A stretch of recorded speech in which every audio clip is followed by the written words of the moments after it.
넘어짐이 있다는 것입니다. 그 넘어짐에서 일어나는 사람들과 일어나지 못하는 사람들이 있다는 겁니다. 본문 말씀의 이삭은 넘어졌지만 다시 일어서는 모습을 우리에게 보여줌으로써 이 시대에 우리에게도 삶의 귀한 교훈이 되고 신앙생활의 귀한 교훈이 됩니다. 문제는 단순한 데 있는데 오히려 복잡하게 풀려고 하는 것이 사람의 본성입니다. 모든 일을 어렵게 생각하지 않고 전능하신 주님이 나와 함께 하시면 나는 어떤 문제도 해결할 수 있다, 이런 마음 가지고 이런 믿음 가지고 응하면 의외로 문제가 쉽게 풀리고 해결될 수 있다는 겁니다. 우리가 인생의 어려움을 만났을 때 어린아이처럼 칭얼대는 어린아이처럼 엄마만 바라보고 있는 그런 모습이 아니라 이제는 벌떡 일어서서 행할 수 있는 그런 사람이 되기를 하나님은 바라시는 것입니다. 우리가 인생을 살다가 주저앉아 있으면 나 넘어졌다, 못 일어날 거야 이러고 앉아있는 이제 걸음만 막 배운 어린아이 모습이다 이 말이에요. 우리는 예수님 믿은 지 여기 있는 분들 거의 다 몇십 년씩 된 분들이 많은데 신앙생활의 어린아이가 되지 말고 인생을 살다가 신앙생활을 하다 혹시 실수하고 넘어졌다 할지라도 번쩍 일어나 걸으시기를 주의 이름으로 축복합니다. 주님께서는 수고하고 무거운 짐을 내게 맡겨라 이렇게 말씀하시니 주님께 갖다 맡기고 믿음으로 승리하며 살아가는 여러분의 믿음과 삶이 되시기를 주의 이름으로 축복합니다. 하나님 앞에 넘어져 있는 인생이 되지 말고 이 우한 폐렴 코로나 때문에 마음도 다운되어 있는 이가 많은데 그 속사람도 넘어져 있지 말고 오늘 이 예배 드리고 이 말씀 듣고 번쩍 일어나시기를 주의 이름으로 축복합니다. 우리가 넘어졌을 때 하나님은 멀리 계신 게 아니라 너 일어나, 너 일어날 수 있어, 그리고 우리 옆에 와서 격려하시는 분이시다, 이렇게 우리가 확신해야 됩니다. 오늘 창세기 본문의 주인공은 아브라함의 아들 이삭입니다. 이삭은 아버지 아브라함이 겪었던 위기를 그대로 경험하게 됩니다. 아브라함이 풍년 들어서 이사 갔어요? 흉년 들어서 이사 갔어요? 흉년 들어서 이사 갔어요. 그래서 우리 인생에는 내가 잘 되는 기쁜 풍년만 있는 게 아니라 신앙생활에도 흉년이 올 수 있고 인생에도 흉년이 올 수 있다는 거 본문이 가르쳐 줍니다. 여러분 늘 좋은 일만 있습니까? 때로는 좋지 못한 일이 우리를 기다리고 있을 수 있습니다. 그래서 이삭도 흉년 찾아왔으니 여기서 갔다 가면 굶어 죽겠다 이렇게 생각하고 애굽으로 이제 가보자 해가지고 짐을 싸서 애굽 땅을 향하여 가족들 데리고 갑니다. 이 이삭이 애굽에 가는 게 좋겠어요? 안 가는 게 좋겠어요? 안 가는 게 좋지요. 그런데 이삭은 하나님께 기도해 보지도 않고 애굽으로 이제 갑니다. 우리 신앙인들도 위기를 만날 때 기도해서 해결하려고 안 하고 예배드리고 하나님께 영광 돌리고 그분의 은총을 구하려고 하지 않고 내 생각대로 이렇게 해결하려고 할 때 위기가 옵니다.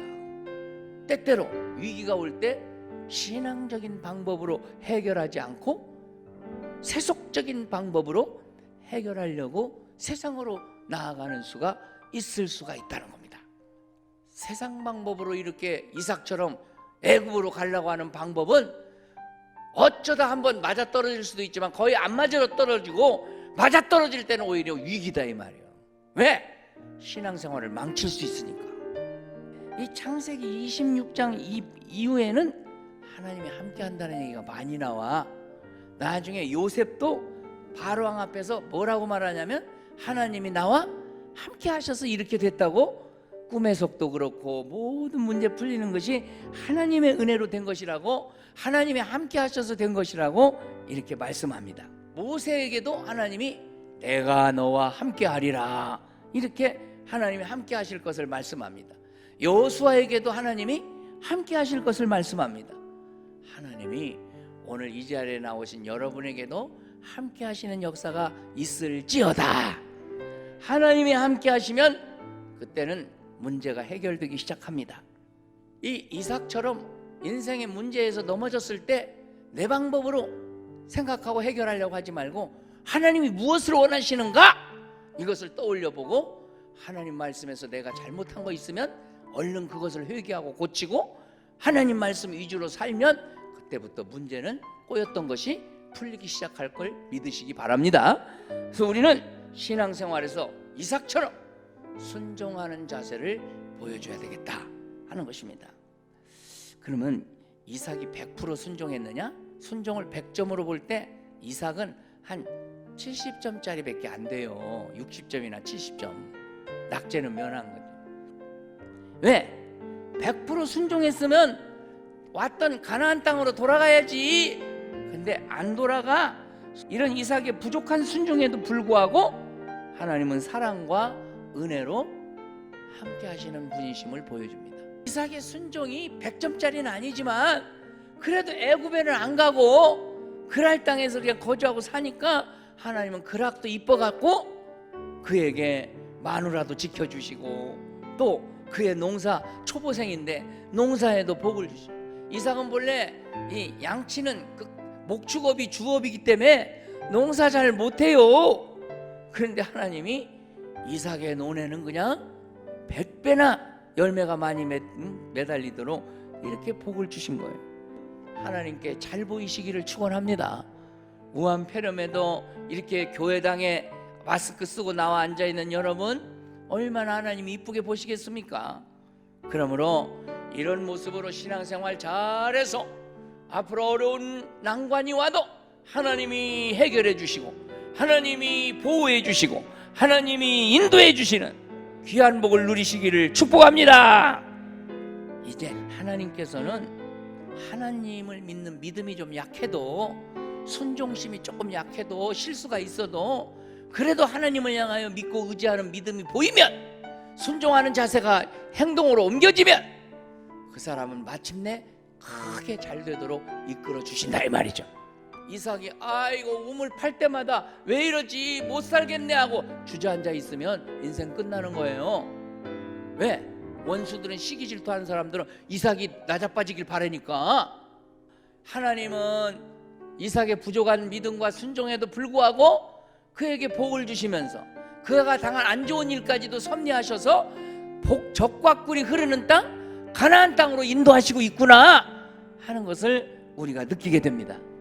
그럴 사람들이 다 인정하는 이삭이 되듯이 우리도 믿음 생활 잘해서 결국은 잘 돼가지고 저 사람 예수 믿더니 역시 달라, 저 사람 어려워도 끝까지 교회 잘 다니더니 역시 달라, 이런 소리 듣는 분들이 다 되시기를 주의 이름으로 축복합니다. 이삭은 아버지 아브라함 앞에서도 항상 자기가 작아지는 걸 느끼고, 에서를 봐도 체구도 작아지는 걸 느끼고, 야곱을 봐도 지혜가 나보다 낫구나 하면서 작아지는 마음이었습니다. 그래 넘어져서 나는 어떻게 사나 하는데 하나님은 이삭의 약점을 약점으로 보지 않고 오히려 강하게 붙들어 주시고 복을 100배나 주시고 그의 삶을 젖과 꿀이 흐르는 땅까지 인도하시는 것을 우리가 봅니다. 사랑하는 여러분, 다 여러분이나 저나 약점이 있지요. 그거 너무 바라보지 마세요. 이삭처럼 하나님만 의지하면 하나님이 붙들어 주심을 믿으시기 바랍니다. 오뚜기처럼 일어나는 인생을 사셔서 크리스찬으로서 패배자가 되지 말고 주님 나라 가기까지 승리하며 살아가시기를 두 손 들어 아멘 합시다. 주의 이름으로 축복합니다.